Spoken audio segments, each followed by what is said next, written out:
بسم الله الرحمن الرحيم. السلام عليكم ورحمة الله وبركاته. فيديو اليوم الأربع 22/11/2023. إن شاء الله في الفيديو هنتكلم عن الرز أسعار الرز الشعير والرز الأبيض والمخلفات وأسعار القطن، وهنتكلم عن أسعار الذرة المستورد والبلدي وأسعار الصويا وأسعار الفول البلدي. فلو أنت مهتم بتنزل تحت الفيديو بتلاقي كلمة اشتراك بالعربي، بتضغط عليها بتشترك في القناة عشان يوصلك إشعار وقت تحميل الفيديو. وطبعا الأسعار اللي احنا هنقولها دلوقتي دي أسعار أول اليوم. الفيديو معمول بدري، ف ده أول اليوم. في أسعار بتتغير على مدار اليوم، فعشان الناس تبقى فاهمة دي أسعار أول اليوم، عشان لو الأسعار اتغيرت بعد كده يبقى هنعمل فيديو إن شاء الله آخر اليوم. هنبدأ على طول إن شاء الله مع بعض بأسعار الرز.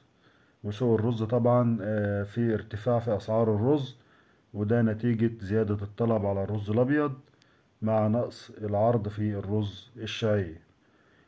يعني زيادة طلب ونقص عرض في الرز، العرض قليل في الرز الشعير، وبرضه في غياب السيولة عن السوق. السيولة مأثرة برضه في السوق، وده نقطة مهمة جدا في سوق الرز. زي نقطة المخلفات، برضو المخلفات هادية في الأسعار، فده عامل عبء أو عامل زيادة تحميل. كل ما الشعير يزيد بنزيد على سعر الأبيض. سعر الرز الأبيض بيتم تحميل أي زيادة على الرز الشعير، وزيادة الشعير دي جاية نتيجة مفيش عرض. فبالتالي أسعار المخلفات نازلة أو هادية، فبالتالي بيتم تحميل الزيادة على أسعار الرز الأبيض، الزيادة اللي جاية من ارتفاع أسعار الرز الشعير. فلو المخلفات رفعت الأيام اللي جاية هيتم ثبات في أسعار الرز الأبيض.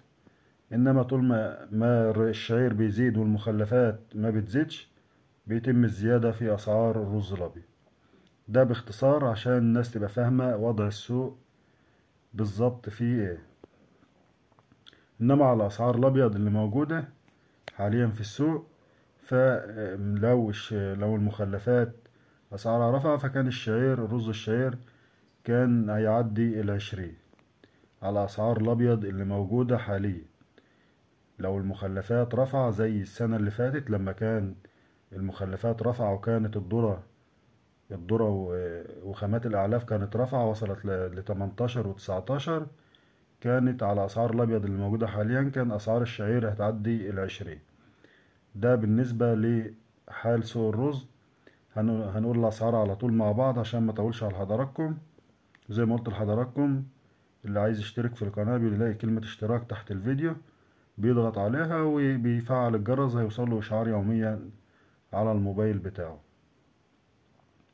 بالنسبة لأسعار الرز الأبيض: رز أبيض عريض أعلى جودة، زيت وبخار وسوليتكس. البضايع العالية في الرز الأبيض العريض ب29,000 من أرض المضرع. وأسعار الكيلو، يعني الكيلو الرز الأبيض في أرض المضرب ب29 جنيه. وأسعار الرز الأبيض الرفيع على جودة، زيت وبخار وسوليتكس، برضو البضايع العالية أعلى جودة، ب27,000 للطن من أرض المضرب. يعني كيلو الرز الأبيض الرفيع في أرض المضرب ب27 جنيه للكيلو. ده بالنسبة لأسعار الرز الأبيض. وزي ما قلت لحضراتكم في بضايع بتقل عن كده في الرز الأبيض، وفي بضايع بتقل عن كده نتيجة اختلاف نسبة الكسر، سواء نسبة الكسر 10% أو 12% أو 20%. ونتيجة برضه في العريض في ناس بتخلط رز رفيع على عريض، فأسعاره تبقى نازلة شوية عن الأسعار اللي أنا قلتها لحضراتكم دي. ده بالنسبة للأسعار. بالنسبة لأسعار الشعير: شعير عريض وصل للمضرب ب19,000 للطن، وشعير رفيع وصال للمضرب. بالنسبة للشعير الرفيع بيتراوح السعر، لأن في ناس بتستلم ب18,500 وفي ناس بتستلم ب18,600. يعني بيتراوح سعر زي ما قلت لحضراتكم على حسب السيولة اللي موجودة. فبيتراوح السعر من 18500 إلى 18600 للطن. أسعار التنفيذ من أرضه في الشعير العريض ب19800، وأسعار التنفيذ في الشعير الرفيع ب18300 إلى 18400 على حسب المنطقة اللي حضرتك فيها بالظبط.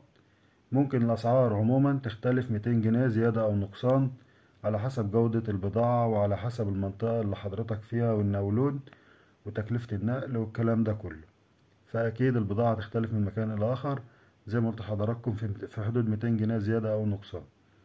بالنسبة لأسعار المخلفات، السرسة المطحون ب2000، والكسر للطن من أرض المضرب، والكسر الناعم ب14000 للطن من أرض المضرب، والجونة ب12800 للطن من أرض المضرب.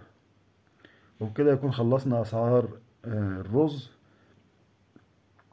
بالنسبة لأسعار القطن، أسعار القطن جيزة 94 لدى التجار اليوم يتراوح سعره من 11500 إلى من 11500 إلى 12000. زي ما قلت لحضراتكم ده سعر أسعار خارج المزادات، يعني أسعار التجار مع بعضها أو المخزنين أو الوسطاء اللي هم بيشتغلوا في القطن. دي الأسعار بتختلف من مكان لآخر على حسب التاجر بقى وعلى حسب المخزن. وزي ما قلت لحضراتكم في احتمال كبير إن المزاد يبقى يوم الحد إن شاء الله، مزاد وجه بحري يبقى يوم الحد إن شاء الله. لو عرفنا معلومات جديدة عن المزادات إن شاء الله هنعرفها لحضراتكم هنا على القناة.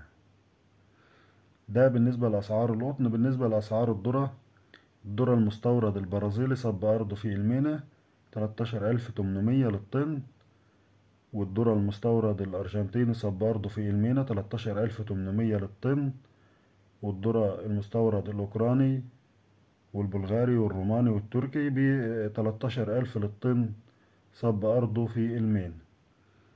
بالنسبة لأسعار الصويا، صويا 44 ب33400 ب33500، والصويا 46 ب34500 صب أرض المينا.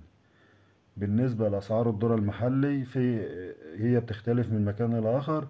فاللي تنفذ قدامنا في الذرة المحلي الأبيض ب12500 والأصفر ب13000.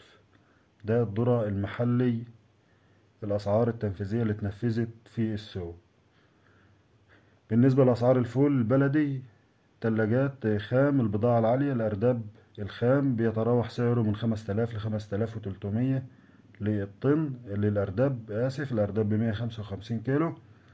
وبالنسبة للكيلو المفروز بيتراوح سعره أو الطن من 35000 إلى 36000 البضايع العالية. وبكده يكون وصلنا لنهاية الفيديو. كل اللي طلب من حضرتك الاشتراك في القناة عشان يوصلك كل جديد. والسلام عليكم ورحمة الله وبركاته.